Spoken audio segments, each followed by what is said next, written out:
Moisés da Rosa. Esse cara, que não é Moisés da Rosa, porque ele se diz meu primo, mas na verdade ele é um parente longínquo, que na verdade pode ser primo. Moisés Rosa é um grande parceiro, amigo, que nós tivemos a oportunidade de nos conhecer lá no interior de Minas Gerais, por oportunidade da banca, que eu sempre gosto de lembrar, admiro muito, no sul de Minas. Isso mesmo. Que é a Universidade do Sul de Minas, que eu nunca tinha ido, uma cidade muito acolhedora, foi muito legal ter participado, e ganhei um amigão que virou primo, que é o Moisés, um sujeito que é advogado, professor. Eu não tenho a paciência mais da aula, eu admiro muito quem tem a paciência da aula, porque sabe qual é o meu problema, Moisés? É que todo semestre eu vale a pena ver de novo, né, cara? Se encarar a novela, passa e reprise, aí tu já dá atalho, tu não tem muita paciência, enfim, sou eu com as minhas circunstâncias, e que nesses últimos, sei lá, 8 anos tivemos aí uma interação muito grande, uma amizade que se construiu e uma admiração recíproca. Cresceste muito nesses últimos anos, acho que tem uma coisa. Eu botei cabelo, tu tiraste cabelo, então a gente agora mais cabelo. nós temos uma discussão para fazer sobre isso. E tem pesquisado temas que trazem academia para a proximidade da prática. Então, falar um pouco da tua vida aí, dessa tua trajetória, depois que tu estás pesquisando, e aí a gente termina, para situar o nosso ouvinte, como tu tens implementado ferramentas de demonstração de prova demonstrativa, como se fala nos americanos, mas principalmente de uso de Visual Law e de Animation Law, que essa faz uma diferença enorme no nosso dia a dia, e também como esse passo em relação à academia e digital. Seja muito bem-vindo, é uma alegria estar contigo aqui no nosso Criminal Player. Alexandre, eu agradeço, estou muito lisonjeado de estar aqui novamente com você e vim aqui numa oportunidade tão ímpar que a Carol me proporcionou e você me proporcionou, que é o lançamento do livro. Então eu não poderia... é verdade. Eu não poderia deixar de te agradecer e dizer que você foi o grande incentivador desse trabalho. É um livro que tem uma parte da minha dissertação de mestrado e depois eu fiz um capítulo da parte da transição da era digital, da era analógica para a era digital, e que você tem uma participação e uma contribuição muito grande, porque o prefácio é teu, e eu fiquei muito emocionado com o prefácio, porque ele demonstra toda essa nossa trajetória, esse tempo, essa construção de amizade que a gente tem, e que todo esse conteúdo do capítulo final, ele tem muito da tua referência, desse mundo, dessa transição analógica para o digital, que é aquilo que você nos coloca como, ó, você está no on-life. Isso. E você está navegando ainda entre um mundo analógico e digital. Isso é um grande desafio para mim, da minha geração, a nossa geração. Mais 50. Mais 50. Então, e eu precisei realmente ressignificar. E esse trabalho do último capítulo, que acoplou a dissertação, que também falava sobre presunção de inocência, é essa ressignificação de um princípio, né, de presunção de inocência, que você, inclusive, chama de estado de inocência. Você me deu até uma dica de um livro que é o do Veringer, né, o nome, Como Se. Como Se. Como então, Se. Isso é muito legal. Vamos pensar de prova aí daqui. A Lília vai ficar louca conosco e a gente vai falar sobre isso. Eu queria dizer aqui para vocês que ele fez uma dedicatória legal ao grande incentivador e muito de minha trajetória acadêmica. Acho que ele vai ficar rico com o livro publicado sobre presunção de inocência pela EMAIS, o livro 2025, que eu tive a alegria de poder fazer o prefácio. E eu fiz uma maldade com o Moisés. Tivemos um congresso lá de júri. No júri. Lá em Curitiba, da nossa grande amiga... A Clarissa. E a discussão, fez uma palestra, e a discussão foi sobre... que nós estamos acostumados, e eu acho que isso é muito legal da academia. A academia proporciona uma reflexão que normalmente fica na espuma, na atividade prática, e que dá um resultado. Esse teu trabalho chega no ponto em refletir sobre a origem, de onde surgiu essa ideia de presunção de inocência. E tem que ter provas e evidências que o sujeito praticou a conduta. Então, praticar a conduta é algo que quem alega deve provar. E essa discussão foi muito interessante porque você conseguiu passar pela não culpabilidade, que é uma excrescência utilizada pela nossa estrutura. E essa excrescência é tão grande que as pessoas continuam usando não culpabilidade, que é um resquício autoritário. Mas para saber isso, não adianta procurar jurisprudência. Porque boa parte daqueles que também produzem a jurisprudência não se dão conta de que as palavras têm um peso, e um peso histórico. Quando se quis superar a presunção de inocência, se inventou uma não culpabilidade. Aí você vai me dizer, poxa, Alexandre, desculpa eu estou falando demais, Moisés, mas já vou cortar. A questão é tão interessante que a gente chegou a conversar lá em Curitiba sobre o próprio quesito do júri, que é um quesito fraudulento, em que o jurado não tem que absolver o acusado. O jurado tem que condenar, porque ele tá absolvido. A situação, o estado inicial dele é a absolvição. E por isso que eu te fiz a referência que você apontou, que vale muitas vezes falar do Estado, que o Estado é o status da pessoa. Então, no início do processo, ele é culpado ou inocente? Ele é inocente. Por quê? Porque ele é inocente? Não, porque é o status dele. Ele só tem com um trânsito julgado uma situação que muda o status de condenado para julgado, embora tenha essa regra aí do júri que faz uma condenação pela metade. Mas com isso tudo, é para dizer que tu estudasse um tema, a gente estuda pra caramba e tem novidade. Sempre tem uma novidade. Tem. Mas qual é a novidade? Que a gente encontra gente que possa ser interlocutor. E essa é uma alegria, poder ter um interlocutor qualificado como você. Não, e essa coisa do digital, ela chama muita atenção, e isso é óbvio que eu estou pesquisando e vai trazer outros trabalhos, outras pesquisas. Porque a forma como a gente vai enxergar, embora a gente veja que a presunção de inocência ou o estado de inocência é uma opção política, mas como é que nós vamos trabalhar essa opção política nessa área digital? Como que o legislador ou como que o doutrinador vai enxergar essa opção política no campo digital, onde você antecipa coordenadas, onde você traz a imagem, onde você traz algoritmos, onde você traz processos já de antecipação, de verificação de suspeição, e de que forma que a presunção de inocência não vai tomar uma forma já de erosão no campo digital. Então essa é uma preocupação, porque ela atinge, eu acho que o ponto fulcral do processo penal, que é o estado de inocência. Então eu vou te fazer já que a gente está nesse debate, é bem legal.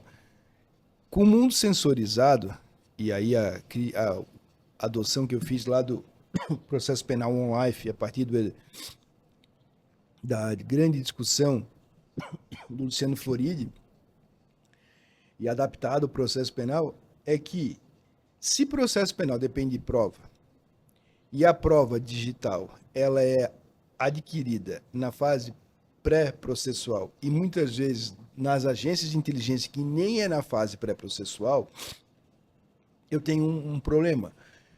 Porque durante a instrução eu vou ter, na verdade, um contraditório indireto sobre ela. Eu tenho um contraditório diferido, eu não tenho um contraditório direto porque ela não é produzida. Se ela é toda produzida lá na investigação, que não tem contraditório, eu não estou defendendo que tem um contraditório, eu tenho que buscar mecanismos de salvaguarda para a defesa nesse momento. E uma delas, que é pouco falado, Moisés, é que você, como advogado, muitas vezes recebeu relatórios e documentação em formatos privados, formatos de Celebrite e outros órgãos. E você tem uma regra que é, como é que eu posso exigir que um advogado possa exercer a ampla defesa se ele não tem os meios para leitura sequer daquele material? E duas táticas que têm sido utilizadas é uma inundação de dados, eu meto 6 gigabytes, te mando, te vira.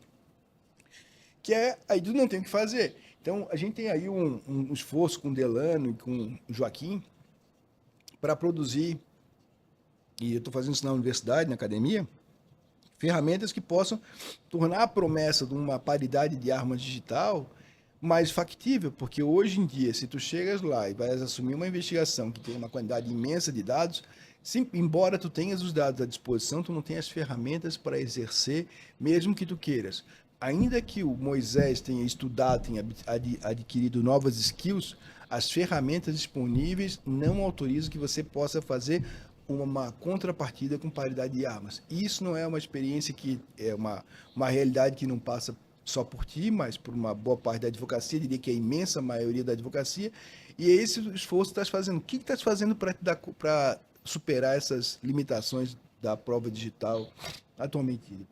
Além de tudo isso que você falou, eu acho que também tem um vácuo normativo, porque a gente não tem nenhuma legislação que ampare, inclusive, essas ferramentas pré-processuais que sequer nós advogados conhecemos. Então, existem ferramentas que são utilizadas e aí elas são utilizadas e depois jogadas por uma ferramenta mais aparentemente conhecida e que a gente não tem condição disso. Então, quando chega, por exemplo, um processo que tenha ferramentas digitais que eu não consigo acesso, a gente está utilizando as técnicas de que, olha, eu tenho que ter acesso integral, então eu não apresento a resposta à acusação.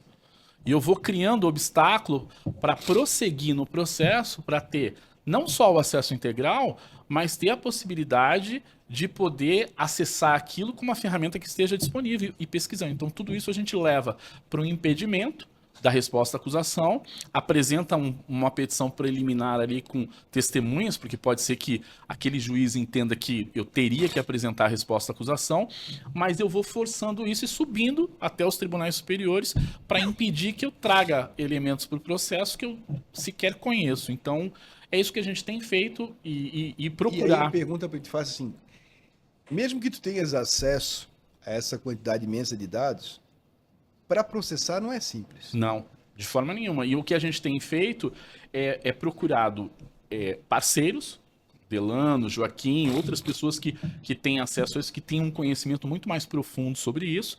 E os escritórios, os grandes escritórios de advocacia, principalmente aqueles que trabalham com processos de grande escala, pedir suporte para essas pessoas para poder ver se elas realmente, com o conhecimento que elas têm, elas podem de alguma forma esclarecer, ou então transparecer, dar uma transparência àquilo que a gente está tentando trabalhar e não consegue. Isso é muito legal porque tu olha às vezes e não consegue ver, mesmo que tu te esforce, que não adianta abrir arquivo por arquivo, não adianta fazer muitas dessas questões, tem que fazer situações em que você tenha mecanismos de visibilidade, né? Então essa transparência não se dá só com a apresentação ou a disponibilização do material, mas sim com ferramentas com as quais você possa ler.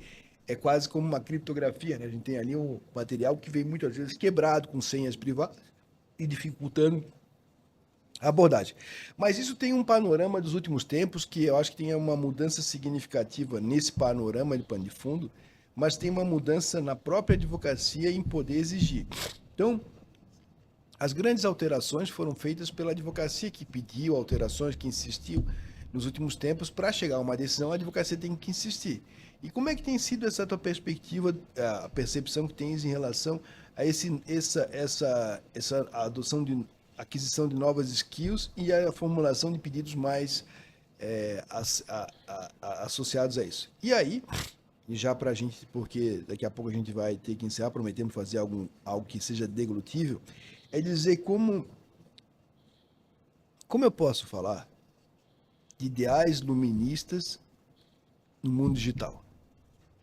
Quando os ideais iluministas que estão no primeiro capítulo da tua tese, eles foram pensados naqueles pensadores, era uma perspectiva liberal, uma perspectiva que a liberdade tinha um anteparo de oposição ao modelo absolutista. Só que esse modelo absolutista tinha sempre uma representação de uma figura, que era um monarca, um dono do poder, por assim dizer.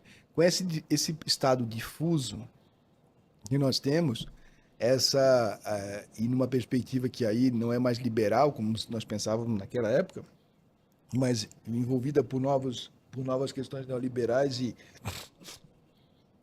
essa difusão do poder no mercado, e a pergunta que eu te fiz no teu, lá em Curitiba,